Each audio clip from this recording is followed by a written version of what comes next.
뛰어난 실력과 집념 어린 연구로 환자들을 도와온 명의들을 만나본 시간 굿 닥터스입니다. 자, 이번 주부터는 특별히 전립선 암을 이긴다는 제목으로 전립선 암에 대한 깊이 있는 이야기를 나눠보도록 할 텐데요. 그 첫 번째 주인공 화면으로 함께 만나보시죠.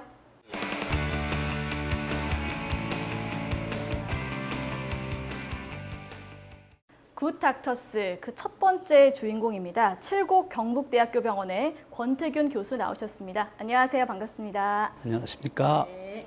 자, 교수님 전립선암 하면요. 아직 그 위험성을 모르는 분들이 정말 많으신데요. 미국에서는 현재 남성암 발병률 1위라고 합니다. 한국도 현재 5위긴 한데 2020년에는 1위가 될 것이다. 이런 분석이 또 있더라고요. 자, 교수님께서 이렇게 이 분야를 연구하신 이유가 아무래도 이런 심각성을 미리 인지하시고 결정하신 게 아닌가 하는 생각이 드는데 어떤가요? 제가 비뇨기과를 시작할 무렵에는 우리나라에서 전립선암이 굉장히 드문 암이었습니다. 네. 그 당시에 미국에서는 이미 이 전립선암이 1위를 차지하고 있었습니다.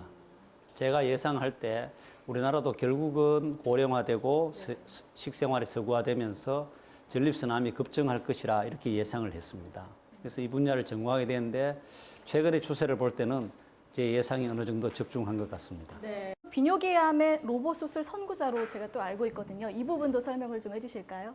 아시다시피 로봇 수술은 도입된 지 그렇게 오래되지는 않지만은 특히 비뇨기암에서 굉장히 치료 효과가 뛰어난 것으로 인정을 받고 있습니다. 그래서 미국에서는 현재 전립선암 수술의 한 70% 정도 이상을 로봇 수술을 시행하고 있고 제가 속한 경북대학교 병원에서도 2007년에 이 로봇 수술을 도입을 했습니다.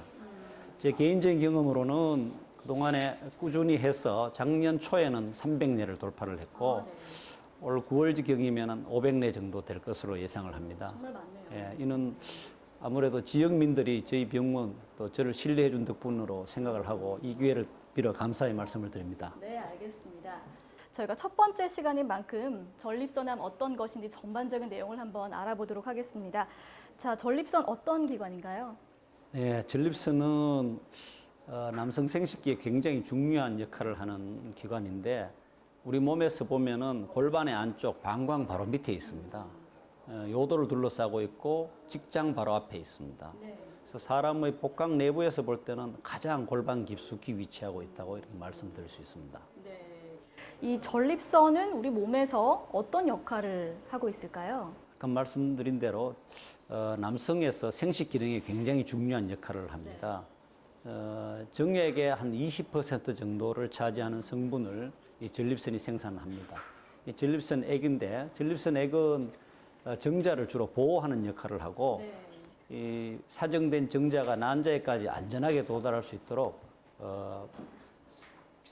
살균 작용을 하고 균으로부터 보호를 하고 영양분을 공급하는 그런 중요한 역할을 한다고 생각하시면 됩니다. 네, 그럼 이런 전립선에는 교수님 어떤 질환들이 좀 생길 수 있을까요? 전립선염은 젊은 남자들에서 많이 생기고요. 전립선 비대증은 나이가 드신 분들이 이제 남자들이 소변 줄기가 약해지고 소변을 봐도 시원치 않고 화장실에 가서 소변을 또 오래 보게 되고 하는 이런 증상들을 유발하는 대표적인 질환이 되겠습니다.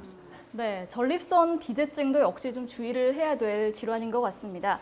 자, 오늘의 주제죠. 전립선 암의 경우는 최근 또 빠르게 급증하면서 심각성이 대두되고 있는데요. 이렇게 증가하고 있는 이유는 어디서 찾을 수가 있을까요? 네, 전립선 암이 증가되는 원인은 두 가지에서 이야기할 수 있습니다. 하나는 고령화와 하나는 식생활의 서구화.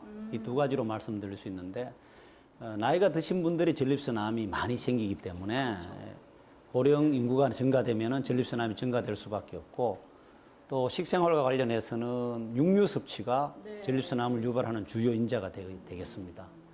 이렇게 증상을 좀 자각하기가 힘든 만큼 아무래도 좀 주기적으로 검사를 받으셔야 될 것 같은데 특히 또 이 암 같은 경우에는 조기 진단이 치료에 상당히 많은 영향을 끼치잖아요. 네, 이 전립선암을 좀 조기에 발견할 수 있는 좋은 방법 있을까요?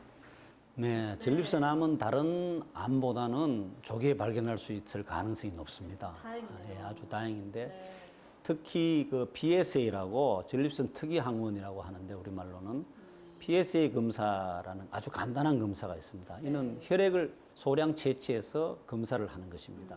그래서 그 검사에서 PSA 수치가 높으면은 전립선 암이 있을 가능성이 높습니다. 물론 이 수치가 높다고 해서 다 전립선 암은 아니지만 일단 이 PSA 수치가 높으면은 전립선 암을 의심해 볼 수가 있습니다. 또 한 가지 방법은 직장 수지 검사라고 해서 손가락으로 전립선을 만져볼 수 있습니다. 항문 속으로 손가락을 넣어서 만지는데 암이 있으면은 좀 딱딱하게 만져질 수 있습니다. 조금 단점은 이것이 조금 진행된 경우에 발견할 수 있다는 단점이 있습니다. 그래서 조기 발견을 위해서는 PSA가 직장 수지 검사보다는 조금 더 중요하다 할 수 있습니다. 네, 그래도 뭐 어떻게 치료가 진행되는지 그 예후 어떤지 한번 또 설명해 주실까요? 대개 초기에 발견되는 경우는 수술이나 방사선 치료 등으로 치료를 하고요. 진행이 된 경우는 약물 치료를 많이 합니다. 여기서 말씀드린 약물 치료는 다른 암에서 흔히 하는 항암 치료와는 좀 다른 호르몬 치료라고 해서 남성 호르몬을 차단하는 요법을 하는데 치료가 그렇게 어렵지 않습니다. 초기에 진단된 전립선암은 수술이나 방사선 치료로 완치율이 거의 90% 이상 치료할 수 있는 아주 예후가 좋은 암이라고 할 수 있습니다. 네, 알겠습니다. 전립선암 설명을 들어보니까요, 무엇보다도 조기 진단과 또 치료가 중요한 것 같습니다. 그보다 더 중요한 건 아무래도 예방일 텐데요. 전립선암을 예방하는 방법 어떤 것들이 있을까요? 전립선암을 예방할 수 있는 확실한 방법은 한마디로 없다고 말씀드릴 수 있습니다. 역시 좀 안타까운 얘기인데 이 전립선암이 아무래도 남자에서 나이가 들면은 다 생깁니다. 그래서 전립선암의 가장 위험한 전립선암 발생의 가장 중요한 위험 인자가 나이와 남성 호르몬입니다. 그래서 남자로서 나이가 들면 어쩔 수 없이 생길 수밖에 없는 것이죠. 그래도 이 예방을 할 수 있는 방법이 전혀 없는 것은 아니고 아까 말씀드린 식생활의 서구화 이런 거 굉장히 밀접한 관련이 있기 때문에 야채와 과일을 많이 드시고 육류 섭취를 적게 하고 또 규칙적인 운동을 하는 것이죠. 그래서 한마디로 웰빙 식단과 규칙적인 운동이 가장 좋은 예방법이라고 할 수 있습니다. 건강한 생활 습관이네요. 네, 알겠습니다. 자, 전립선암이란 무엇인가에 대해서 지금까지 권태균 교수님과 함께 알아봤는데요. 네, 교수님 마지막으로 저희 시청자분들께 당부하고 싶은 말씀 한 말씀 해주실까요? 오늘 말씀드린 대로 전립선암은 조기 진단과 치료를 통해서 완치율이 90% 이상 되는 아주 예후가 좋은 암입니다. 근데 가끔 아주 악성도가 높아서 전이가 나타난다든지 사망에 이르게 되는 경우가 있습니다만 대체로 예후가 좋은 편이죠. 그래서 이 시간을 통해 여러분들께서 전립선암의 조기 검진에 대해서 좀 더 관심을 가져주시기를 부탁드리고요. 또 하나 말씀드리고 싶은 것은 최근에 전립선암이 급증하다 보니 이와 관련된 건강보조식품이 굉장히 많이 판매가 되고 있습니다. 이 많은 상품들이 대부분은 효과가 입증되지 않았다는 것입니다. 그래서 효과가 입증된 부분들은 약으로 다 개발이 되었겠죠. 그래서 이 부분에 대해서도 여러분들이 기억해 주시면 좋겠습니다.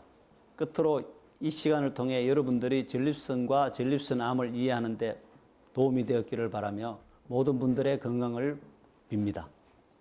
굿 닥터스 전립선암을 이긴다. 다음 주에는 전립선암의 진단을 주제로 더 자세히 알아보겠습니다. 오늘 고맙습니다. 감사합니다.